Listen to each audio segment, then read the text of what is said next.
Y nosotros vamos a continuar con la serie en la que estamos meditando estas últimas semanas. Pero antes me gustaría decir algo a las mujeres que estuvieron ayer. Yo también creo que fue una alegría muy grande, pero de la organización hubo cosas que se nos pasaron y teníamos un detallito para daros al final y se nos pasó. Solo las que aún estabais muy al final nos acordamos y tenemos un detallito que recoge las cosas que reflexionamos en el día de ayer para que podáis meter en la Biblia o ponerlo en un lugar visible y recordar, ¿no?, lo que estuvimos viendo de cómo Dios nos ha creado a su imagen. Al hombre también lo creó a su imagen, a la mujer también, nos ha dado esa dignidad y también una misión en la vida, ¿no?, que podamos bendecir.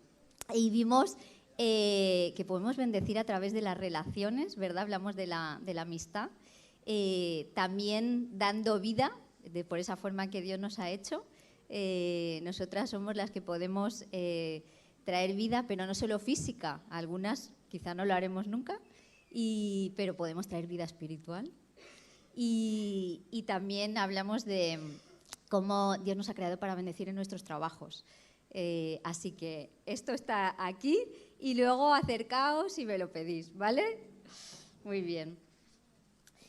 Pues la serie en la que estamos, como veis ahí, cómo ser iglesia y hemos ido viendo, ¿verdad?, diferentes lugares en los que podemos ser esa iglesia que Dios quiere, ¿no? Y vimos que cómo ser iglesia en la sociedad actual, en la familia, con nosotros mismos.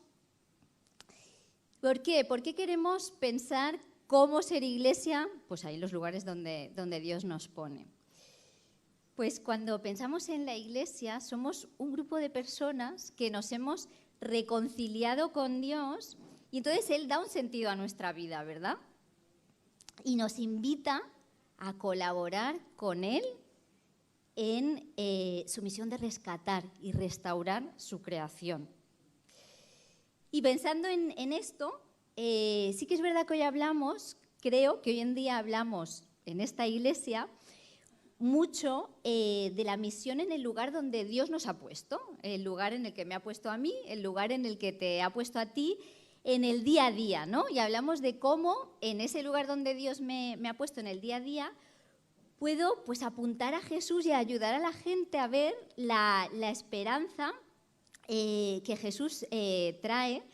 Y en ese lugar donde Él me ha puesto, en el día a día, repito, pues cómo puedo trabajar pues para que el mundo sea más como Dios lo planeó, un mundo justo y donde ayudemos a otros a florecer por igual. Entonces, pensando en esto, en que Dios me ha dado una misión para ser luz ahí donde me ha puesto, donde estoy, podríamos decir que la misión local, ¿vale?, es natural. O sea, yo estoy aquí en el año 2024 en Castelldefels y me implico aquí. La misión local es algo natural. Y cuando pensamos en la Gran Comisión, ¿no?, y venimos hablando de la Gran Comisión en los últimos domingos, ¿no?, id y haced discípulos.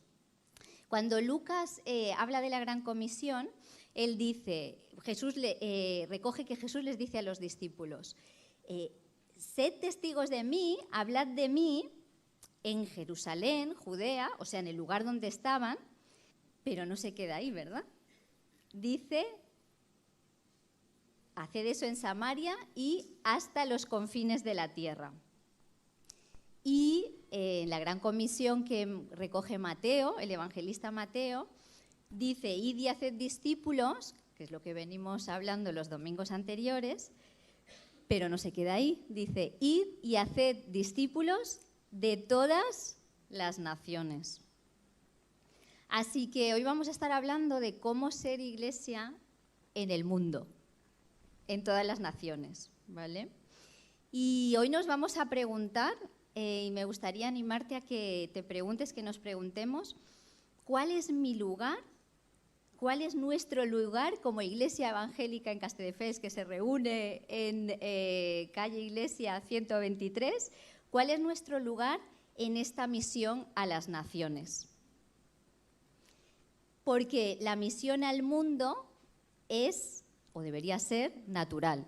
Igual que la misión local es natural, la misión a las naciones es natural. ¿Por qué? Porque el Dios que nos ha rescatado, el Dios que me ha rescatado a mí, el Dios que te ha rescatado a ti, el Dios al que servimos es un Dios misionero desde el principio.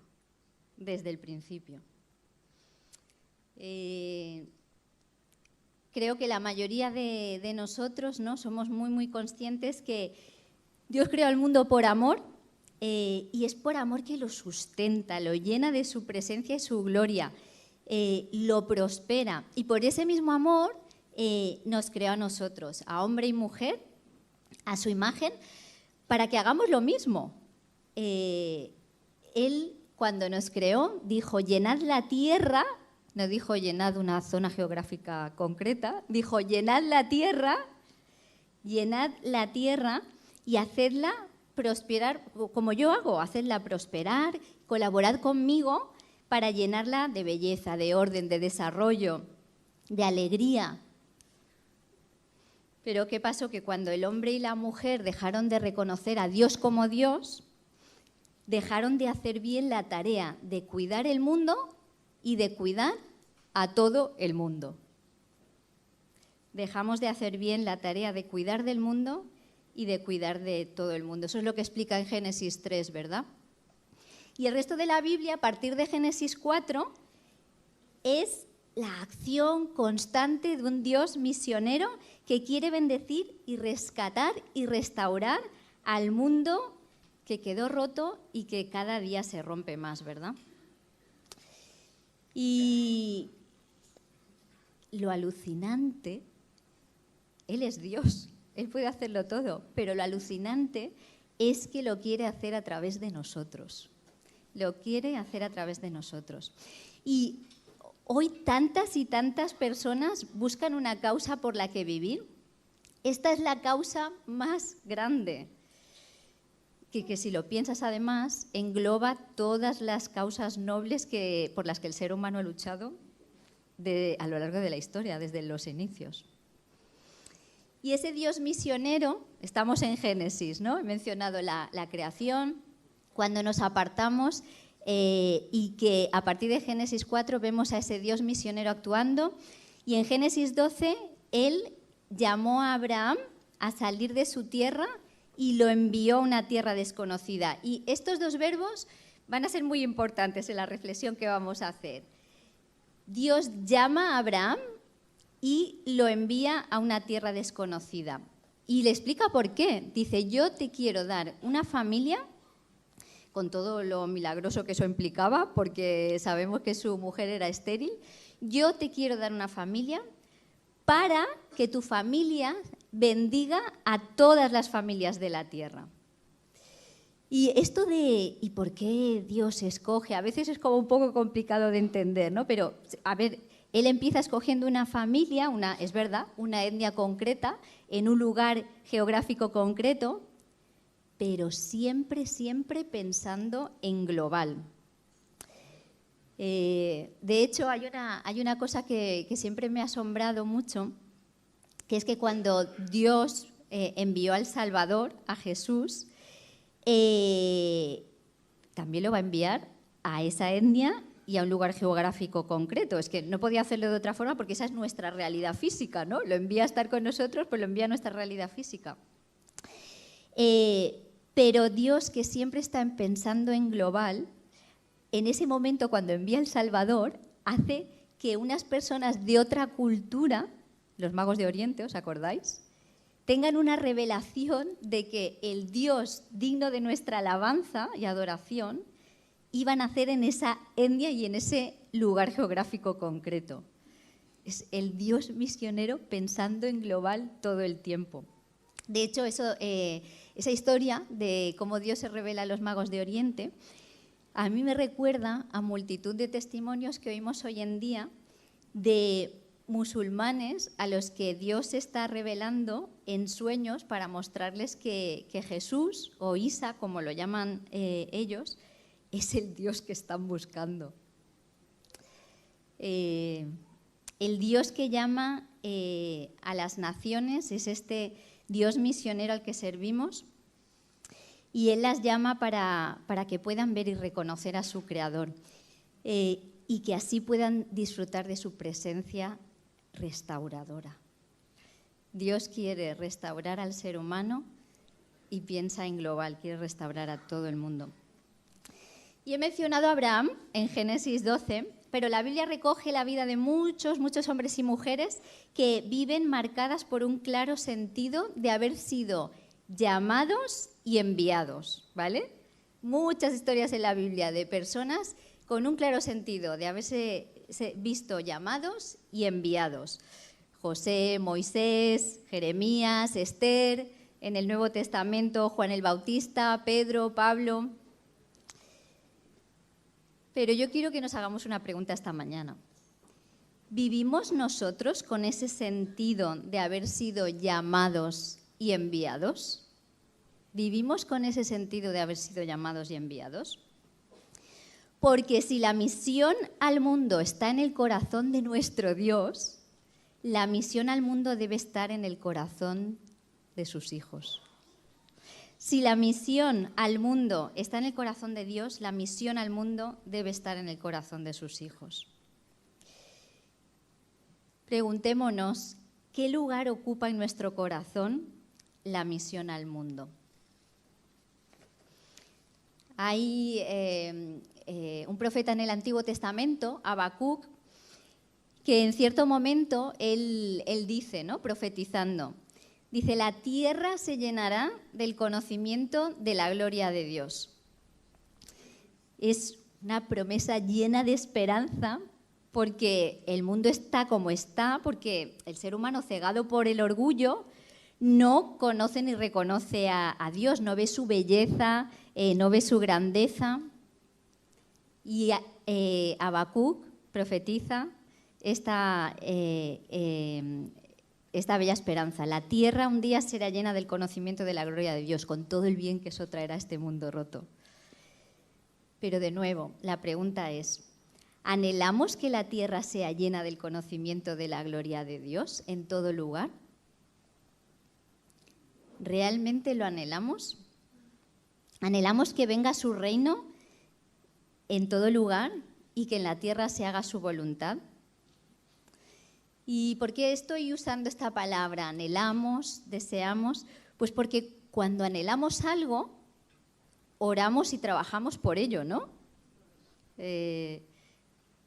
Alguien, pues por ejemplo, que queremos, está pasándolo mal, oramos por ella, pensamos cómo podemos ayudarla, porque cuando anhelamos algo, oramos y trabajamos por ello.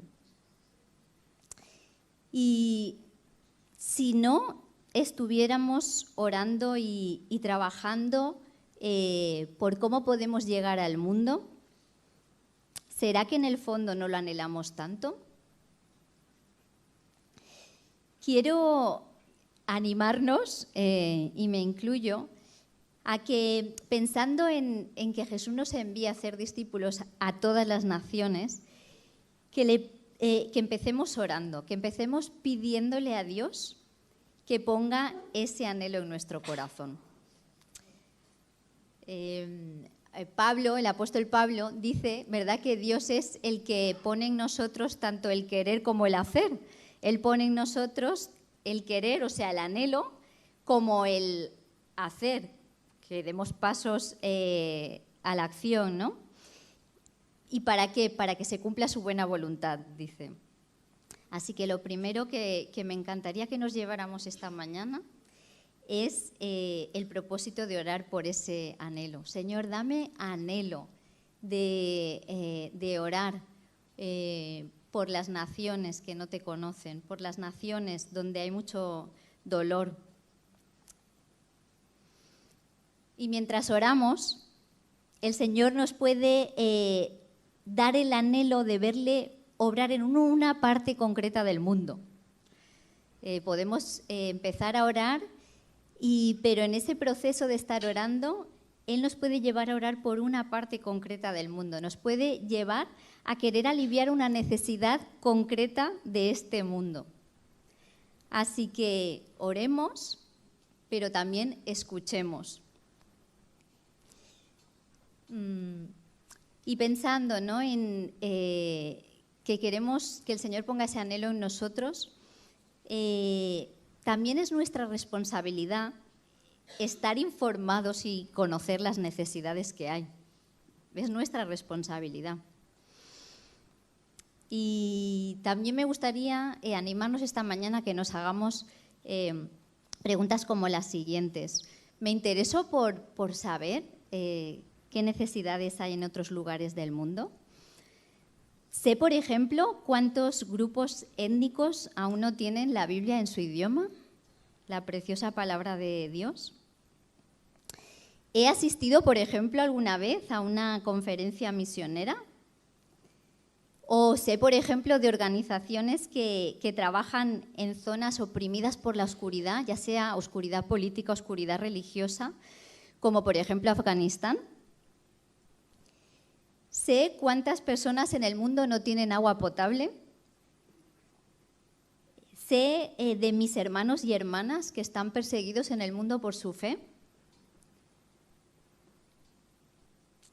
Sé cómo Dios está revelándose a personas de zonas donde no es fácil oír de Él. Y podría hacer muchas preguntas más. Pero, de hecho, he hecho estas preguntas para mostrar que no cuesta tanto tener información. Por ejemplo, sobre los grupos étnicos, o sea, no alcanzados, donde aún no ha llegado el Evangelio de forma pública y comprensible. Hay mogollón de información en Internet. También sobre las personas que van a servir en medio de ellos. Y pensando en zonas donde aún no ha llegado el Evangelio, ¿por quiénes podemos empezar a orar? Y me venía a la mente, pensando en este tema, un libro que una vez compré en la librería ABA en Barcelona, que supongo que muchos la conocéis, que es una biografía apasionante sobre unos misioneros que vivieron 20 años entre una tribu de Papúa Nueva Guinea para aprender su idioma y traducir el Nuevo Testamento. ¿Qué lecturas escogemos hacer? Podemos escoger leer cosas que nos ayuden a saber qué está haciendo el Señor en otros lugares del mundo. También otra pregunta que hacía es, ¿he estado alguna vez en una conferencia misionera? Yo me acuerdo que cuando era joven, para ir a una conferencia misionera nos íbamos a Alemania, a Suiza, a Holanda, pero a día de hoy, una vez al año, se hace la conferencia misionera de Cataluña, aquí en nuestra tierra. Pues otra cosa que podríamos hacer, ¿no? Podemos ir un grupo de la Iglesia a la conferencia misionera. También mencionaba lugares de mucha oscuridad, como por ejemplo Afganistán. Sí que de vez en cuando salen cosas en las noticias. Pero he lanzado esta pregunta porque hace poco más de medio año una asociación de Castelldefels organizó una conferencia en el edificio de la República, aquí en la plaza del Ayuntamiento, y trajo a una mujer de Afganistán que vive en Badalona hace unos años. Ella, no con el gobierno de los talibanes de ahora, sino con el anterior, gobierno, sufrió mucho y tuvo desde los 11 años que vestirse de chico para poder trabajar y traer sustento a su familia. Ella tiene una historia un libro donde cuenta su historia, pero al final consiguió salir de Afganistán y a día de hoy ha montado una ONG para, desde la clandestinidad, ayudar a las niñas a acceder a la educación en Afganistán. Cosas a nuestro alcance. Si se hacen cosas así en mi ciudad, me intereso por asistir, averiguar, conocer más. Por ejemplo, mencionaba la iglesia perseguida.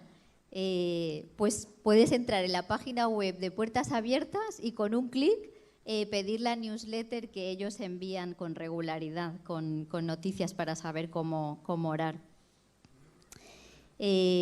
O personas que están en contextos donde, es verdad, no ha llegado el Evangelio. Y pensando en eso, hace poco recomendaba a los jóvenes un libro sobre un chico musulmán con mucha sed de Dios que ha escrito un libro titulado Buscando a Alá, encontrando a Jesús. De nuevo, ¿no? Buscamos leer, ver documentales que nos ayuden a ver lo que Dios está haciendo y cómo podemos sumarnos a lo que está haciendo. De hecho, se lo recomendé a los jóvenes, pero el que se lo ha leído ya es el pastor, ¿eh? Y bueno, la cuestión es que no me quiero enrollar más con esto, pero veis la idea, ¿no?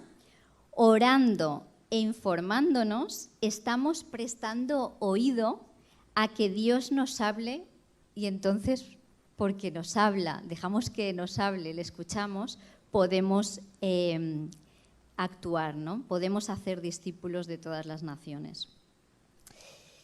Pero volvamos a la Biblia. He empezado mencionando a Abraham en Génesis 12 y he dicho que en la Biblia encontramos a muchos hombres y mujeres que viven vidas marcadas por ese claro sentido de haber sido llamados y haber sido enviados. Y me gustaría que fuéramos un momento a Hechos 13, si me acompañáis. Hechos 13.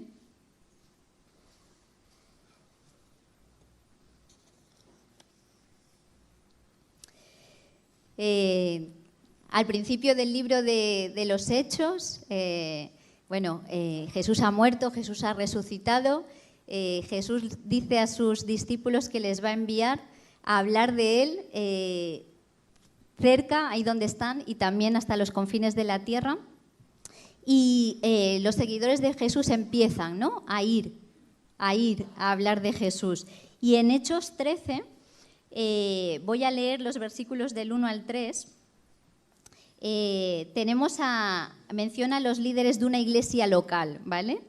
Y dice, Hechos 13:1, en la iglesia de Antioquía eran profetas y maestros Bernabé, Simeón, apodado el Negro, Lucio de Cirene, Manaén, que se había criado con Herodes el tetrarca, y Saulo. Y mientras ayunaban y participaban en el culto al Señor, el Espíritu Santo dijo, apartadme ahora a Bernabé y a Saulo para el trabajo al que los he llamado. Así que después de ayunar, orar e imponerles las manos, los despidieron. Tenemos aquí a una iglesia local ayunando y adorando en comunidad, ¿no? Y sabemos que ayunar incluye la oración, uno deja de comer pues para centrarse de forma muy concentrada en orar, en pedir a Dios su guía para algo muy concreto, su acción en medio de algo muy concreto. No dice por qué cosas estaban orando, ¿vale? El texto no lo dice. Pero si Jesús les acababa de decir, id por todo el mundo a hacer discípulos, nos podemos imaginar por lo que estaba orando si vemos lo que el Espíritu Santo les responde. ¿Qué les responde el Espíritu Santo? Dice, llamo a Pablo, y a Bernabé, a este otro, para que los enviéis. Y este es el inicio del primer viaje misionero que se recoge en el libro de los Hechos. En este caso van Pablo y Bernabé.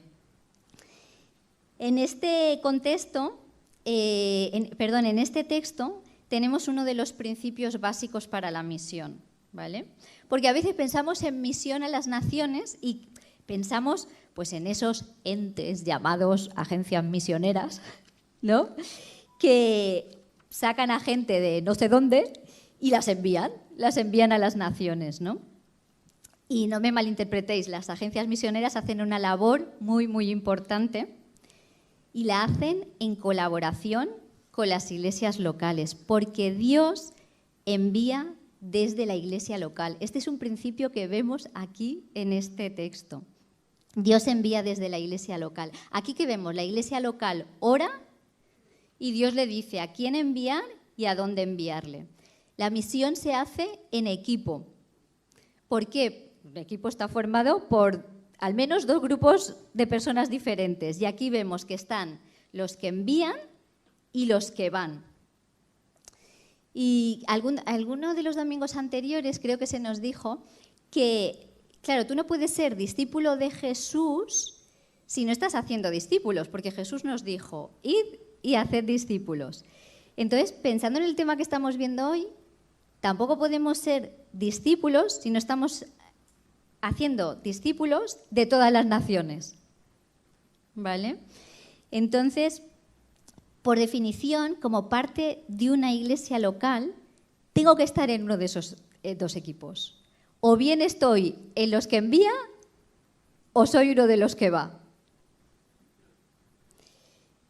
Y la iglesia local, y aquí no dejamos de repetirlo, envía misioneros ¿a dónde? A los trabajos, a las escuelas, a las universidades, a las familias, a las asociaciones que hay en nuestra ciudad, a las entidades donde se toman decisiones, a la sociedad en general, pero también envía misioneros a las naciones.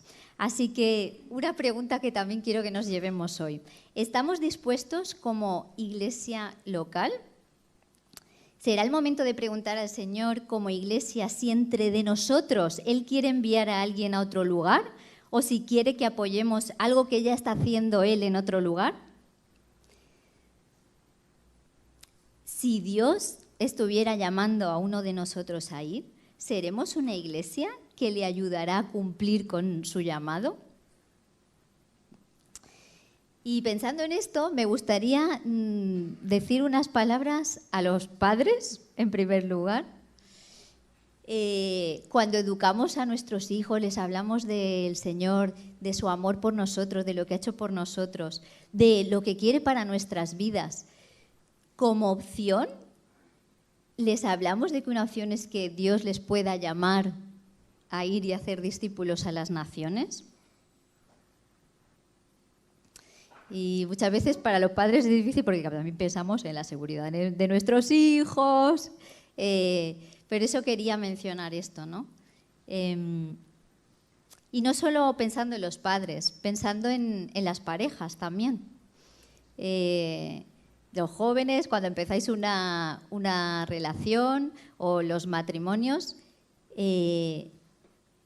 ¿pensáis que como opción que en algún momento Dios os puede llamar para ir a hacer discípulos a las naciones? ¿Es algo de lo que habláis?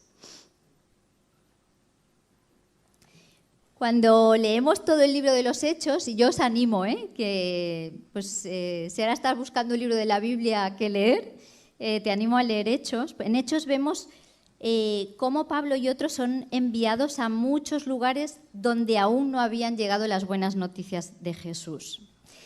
Y al mismo Pablo le vemos no solo ir, sino luego cuidar de esos discípulos que ha hecho en diferentes ciudades. Él escribe cartas, ¿no?, para seguir animándoles a crecer en su fe, a conocer más a Dios, a vivir como Dios quiere.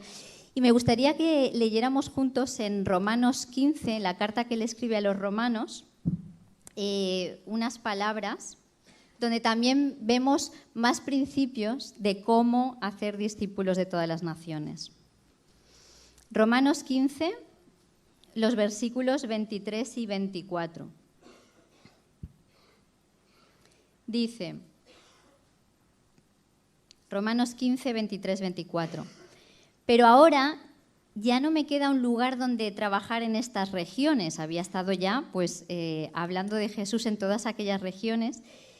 Y dice, como desde hace muchos años anhelo veros, anhelo ir a Roma a visitaros, tengo planes de visitaros cuando vaya rumbo a España.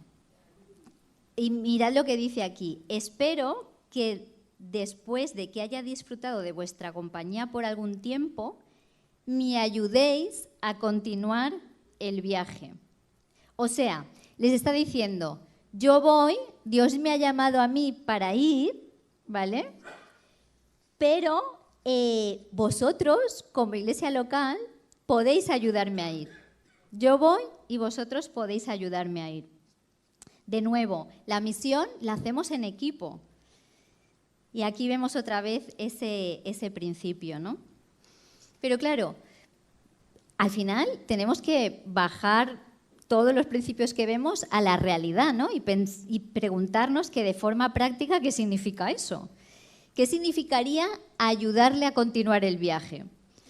Pues preguntarnos qué iba a necesitar para ir y llegar allí liberado para poder enfocarse en la misión. Así que, evidentemente, necesitaría ayuda material y económica. Pues necesitaría pagar los pasajes, llevar comida para el viaje, dinero para mantenerse allí.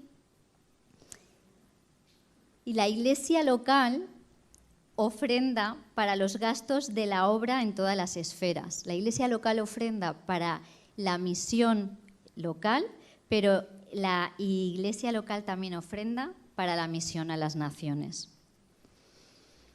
Y antes decía que cuando anhelamos algo, oramos y trabajamos por ello, ¿no? Pero es evidente que cuando anhelamos algo no solo oramos y trabajamos por ello, sino que además ofrendamos para ello. Y pensando en esto, es muy interesante cómo Pablo sigue a continuación en los versículos 25 y 26, porque él ahí comenta lo que va a hacer, ¿no? Dice en el versículo 25, por ahora voy a Jerusalén para llevar ayuda a los hermanos, ya que Macedonia y Acaya tuvieron el bien de hacer una colecta para los hermanos pobres en Jerusalén. O sea, él aquí, les está diciendo lo que va a hacer, ¿eh? O sea, aún no voy a veros porque tengo que ir primero a Jerusalén a llevar esta ofrenda que he recogido para los hermanos pobres. Pero es muy interesante que lo comente aquí. Yo creo que el Espíritu Santo no da puntadas sin hilo, ¿vale? Pablo comenta esto justo aquí cuando les acaba de decir a los romanos, ayudadme a ir a España, ¿no?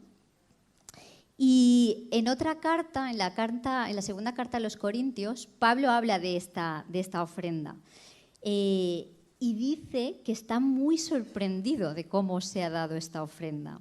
¿Por qué? Porque él describe a las iglesias de Macedonia como extremadamente pobres. Dice justo eso, extremadamente pobres, pero que aún así ofrendaron con generosidad para otros hermanos pobres en Jerusalén. Y es más, dice que estaban agradecidos por el privilegio que Pablo les había dado de poder dar, ¿vale? Tú estás en una situación no muy boyante y te alegras de que te den la oportunidad de poder dar. Y en ese caso, en la segunda carta de los Corintios, en el capítulo 8, Pablo no se queda con él. Madre mía, qué generosos. Y sí que lo hace, les alaba por su generosidad, pero no se queda ahí. Él añade que quien les ha dado la gracia de dar, el don de dar, es Dios, ¿vale? O sea, que han dado de forma sacrificada porque Dios les ha abierto los ojos para que lo vean como un privilegio, no como un sacrificio. Y a ver, ¿es un sacrificio? Pues hombre, si no estás en una situación boyante, sí es un sacrificio, las cosas como son. Pero cuando anhelamos algo, nos sacrificamos por ello, ¿verdad? Y lo hacemos con alegría. Ahora no sé a cuántos os sonará, pero en el ámbito cristiano se está empezando a hablar mucho de vivir una vida sencilla. ¿Y eso es un sacrificio en nuestro contexto? En nuestro contexto occidental, pues sí, porque a nuestro alrededor todo nos dice que invirtamos en nosotros, que además pues necesitamos esto, necesitamos aquello, que además tenemos que viajar todo lo que podamos, que tenemos que probar todos los restaurantes que podamos. Y entendedme, no hay nada malo en viajar, en salir a comer al restaurante, pero la pregunta es, ¿cómo administro los recursos que Dios me da? La forma en cómo administro los recursos que Dios me da refleja que mi anhelo es que la tierra sea llena del conocimiento de la gloria de Dios. Refleja que mi anhelo es que la tierra se llene de su obra poderosa y restauradora en todos los lugares rotos del mundo. Como iglesia que somos, ¿cómo administramos lo que Dios nos da? ¿Daremos e iremos de forma sacrificada? Porque Pablo, que está animado a los romanos a ayudarle con su viaje, sabe que Dios nos puede dar ese don de dar de forma generosa y de forma sacrificada. Entonces, pediremos ese don para nosotros, para nuestra iglesia. Daremos e iremos de forma sacrificada. Y digo ir porque, no solo estamos llamados a dar de forma sacrificada, sino que muchas veces ir también es muy sacrificado. Tenemos aquí a Pablo hablando y él es alguien pues, que salió de su lugar conocido a hacer una labor ardua. Aquí en Romanos 15, él mismo en el versículo 30 dice: os ruego, hermanos, por nuestro Señor Jesucristo y por el amor del Espíritu, que os unáis conmigo en esta lucha y que oréis por mí. Usa la palabra lucha. Y la misión en cualquier esfera, pero a las naciones en especial, es una lucha. Y es una lucha no solo pues, porque quien va deja su comodidad, es una lucha porque estamos en lucha contra el mal y contra el malo. No sé si os acordáis cuando Jesús habla en los evangelios del final de los tiempos, dice: y este evangelio del reino se predicará en todo el mundo como testimonio a todas las naciones. ¿Y qué dice? Y entonces, cuando eso haya ocurrido, entonces vendrá el fin. El malo no quiere que llegue el fin. Y ataca al que busca avanzar el reino de Dios, ataca al que busca traer el reino de Dios. Pablo mismo en varios momentos en sus cartas cuenta todo lo que sufrió, ¿no? Pero cuando uno se sabe llamado, obedece sin importar el sacrificio. ¿Por qué? Porque no es un sacrificio en vano. Porque, como dice el Evangelio mismo, el Hades, el reino de la muerte, el reino de la oscuridad, no vencerá a la Iglesia de Jesús. Quien se sabe llamado, sabe que está en el lado vencedor. Sabe que sale, ya sea que va o que envía al que va, sabe que va a vencer al reino de la muerte. Y para esa causa va o se esfuerza para enviar, cueste lo que cueste. Y pensaba que me gustaría compartir una historia, porque las historias, hoy en día se habla mucho del poder de las historias, ¿no? Del storytelling. Y yo creo, y a lo mejor estoy equivocada, porque no estoy, por ejemplo, con los niños en la escuela dominical, pero yo creo que hemos dejado de contar historias de cómo Dios está obrando más allá de lo local, ¿no? Y me acordaba que de niña nos contaba muchas historias misioneras. Una historia que recuerdo que escuchaba pues, con mucho interés era la de Amy Carmichael, una niña de Irlanda que muchos, y si os suena, la conoceréis como la niña que tenía ojos marrones pero quería ojos azules. Lo que pasa que luego más tarde vio que tener los ojos marrones le sirvió para el lugar a donde Dios le envió. Y bueno, Emi era una niña que a los 13 años entendió que Jesús había venido a rescatarla, aceptó a Jesús, y a los 18, viendo las terribles condiciones en las que vivían las niñas obreras en las fábricas, estoy hablando de finales del siglo XIX, empezó a atenderlas, creó un programa para atenderlas, comenzó con un grupo pequeño y al final atendían hasta 500 niñas, ¿no? Bueno, ya corazón de hacer discípulos, velar por las necesidades en tu entorno, y ahí estaba, ¿no? Siguiendo a Jesús y haciendo como Jesús. Más tarde se mudó a Manchester, allí hizo lo mismo. Y en una conferencia cristiana escuchó, otro nombre que quizá os suena, escuchó hablar a Hudson Taylor, que fue el fundador de la misión al interior de la China, ¿vale? Le escuchó hablar sobre la vida misionera y a través de esa charla el Señor la llamó a ir al extranjero como misionera. Así que a los 24 años fue de misionera al Japón. Pero duró poco. Yo pensaba, fíjate, esto es como una lección, ¿no? A veces hay que empezar a caminar y a veces es como que el Señor dice, por ahí no, pero como has empezado, bien, me estás escuchando, pues ahora te seguiré guiando, ¿no? Y duró poco por una enfermedad, le sugirieron ir a un lugar con un clima más benigno y acabó yendo a la India. Y fue allí donde llegó con 29 años y de donde nunca más se iría. Allí se enteró del tráfico que había con niños y lucharía por esa causa incansablemente. En aquella época en la India se solía dedicar niños al templo, principalmente niñas.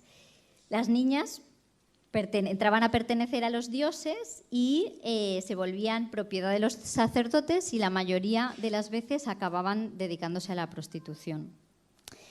Y ella trabajó incansablemente y su tarea obtuvo frutos porque las leyes cambiaron y esa terrible práctica cesó, ¿vale? Y con los años pues fundó orfanatos para niños y niñas que crecieron escuchando de ese Jesús que les amaba y que había venido a rescatarles.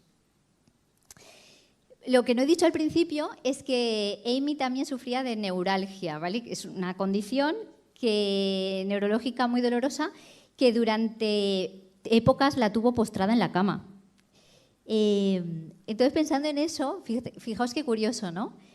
Por esa condición, pues era una candidata bastante improbable para ir a campo misionero, pero el Señor la había llamado y la usó. Y años después de estar en la India, sufrió una caída que la dejó en la cama los últimos 20 años de su vida, que se dice pronto, 20 años. Y de nuevo, ¿no? A veces cuando ponemos nuestra vida al servicio de Dios y a lo mejor en algún momento ocurre algo que nos detiene, ya no podemos hacer el trabajo que estábamos haciendo, nos pueden surgir preguntas, Señor, ¿qué estás haciendo? Pero ella, en medio de esa situación, pues fue creativa, ¿no? Y seguro que tendría sus momentos de preguntarle al Señor, pedir sanación, pero en esa época pues tuvo la oportunidad de escribir libros que dieron la vida al mundo, ¿no? Entonces, esa disposición, ¿no? De poner tu vida en las manos del Señor, estés en la circunstancia en la que estés. ¿Por qué cuento esta historia? Pues porque creo que tenemos que recuperar el sentido de que Dios llama a personas para ir a las naciones. Lo hace para enviarlas lejos, para enviarlas cerca, para un proyecto a corto plazo, como van a hacerlo algunos de los jóvenes este verano, o proyectos a medio o largo plazo, como a Amy Carmichael. Llama a hombres, llama a mujeres, llama a jóvenes, a mayores, incluso a candidatos poco improbables. Y Dios sigue diciendo, como le dijo a Isaías, ¿a quién enviaré? Y la Iglesia tenemos que estar atentos a los que dicen, envíame a mí. Para prepararlos, para enviarlos, para apoyarlos.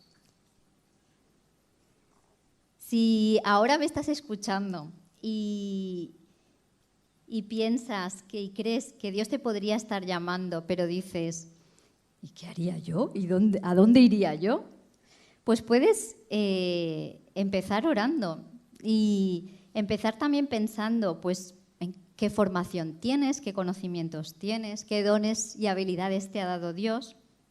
Preguntándote también, ¿qué males de este mundo te mueven más? ¿Qué grupos o situaciones generan más compasión en ti? Y ora. Y compártelo con algunos hermanos. No puedo acabar sin mencionar, porque sí que estamos hablando de ir, ¿no?, a las naciones, pero en este mundo global es una realidad que muchas personas de las naciones a donde enviamos misioneros vienen aquí, vienen a nuestro país. Están en nuestra ciudad, en nuestros barrios. Y esto me recordaba también a una amiga, Raquel, que bueno, es de aquí, ella es canaria, pero vive en Inglaterra. Y hay muchas iglesias en Inglaterra que tienen la costumbre de contactar, pues ya sea con universidades, donde hay estudiantes internacionales, otro tipo de centros donde acogen a personas de otras nacionalidades y piden a familias de la iglesia que el domingo o a lo largo de la semana les inviten a comer, ¿no? Entonces, ella de esa forma conocieron a un estudiante chino y pues se pudieron involucrar en su vida. Él era nuevo en la ciudad, no sabía cómo funcionaban las cosas. Pudieron también hablarle del amor de Dios y este chico chino acabó conociendo a Jesús. Y pues acabado su época de estudios, regresó a su ciudad. Él venía de una zona rural muy remota en la China, donde el mensaje del amor de Dios no ha llegado. Entonces, fijaos, preocupándonos por personas de otras naciones que Dios envía a nuestro entorno, ellos podían luego enviar a alguien, ¿no?, a un lugar, y qué mejor que un autóctono, ¿no? Y claro, ¿qué iba a hacer aquel chico solo? Pues ellos no se desentendieron, ¿no? Las siguientes vacaciones que tuvieron, pues ellos cuando suelen viajar vienen a España a ver a la familia Canarias y poco más.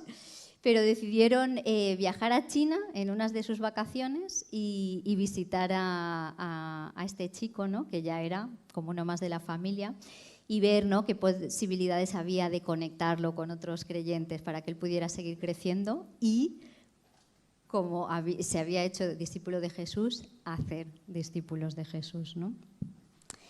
Así que, no sé, ponte a pensar en tu día a día. Puedes pensar en la chica china del bar, en el pakistaní del súper, en la mami india del cole, en tu vecina marroquí, en el chico senegalés que está entre semanas sirviendo en Imperfect, en el restaurante que tenemos aquí abajo. ¿Conoces sus culturas? ¿Conoces sus historias? Pues quizás es un buen sitio por donde empezar. Empieza a orar por ellos, a conocerles, a ver la imagen de Dios en ellos, a soñar con lo que Dios puede hacer, no solo en ellos, sino a través de ellos. Y voy a acabar, pero yo no sé si estás aquí entre nosotros y aún tienes muchas preguntas sobre Dios, sobre la fe, sobre qué es esto exactamente de seguir a Jesús. Quizá piensas que muchas de las cosas que se han dicho aquí no son para ti. Y mira, los creyentes vivimos o deberíamos vivir con un claro sentido de haber sido llamados y enviados, pero porque Jesús nuestro Salvador, el Dios encarnado, vivió con ese sentido también. Al principio de su misión, cuenta en el Evangelio de Lucas que él llega a la sinagoga en Nazaret y le dan el libro de Isaías para leer. Él lo abre y lee: El Espíritu del Señor está sobre mí, por cuanto me ha ungido para anunciar buenas noticias a los pobres. Me ha enviado a proclamar libertad a los cautivos y dar vista a los ciegos, a poner en libertad a los oprimidos y a pregonar el año del favor del Señor. Y cerró el libro y dijo: hoy se cumple esta escritura en vuestra presencia. Estaba diciendo: yo vengo enviado. Cuando sanaba también a los enfermos, eso lo dice en el mismo capítulo en Lucas 4, y la gente no quería que se fuera, ¿no? Claro, este hombre hace milagros, no queremos que se vaya. Él les dice: sí que me tengo que ir a otros pueblos, porque es preciso que anuncie también a los demás pueblos las buenas nuevas del reino de Dios, porque para esto fui enviado.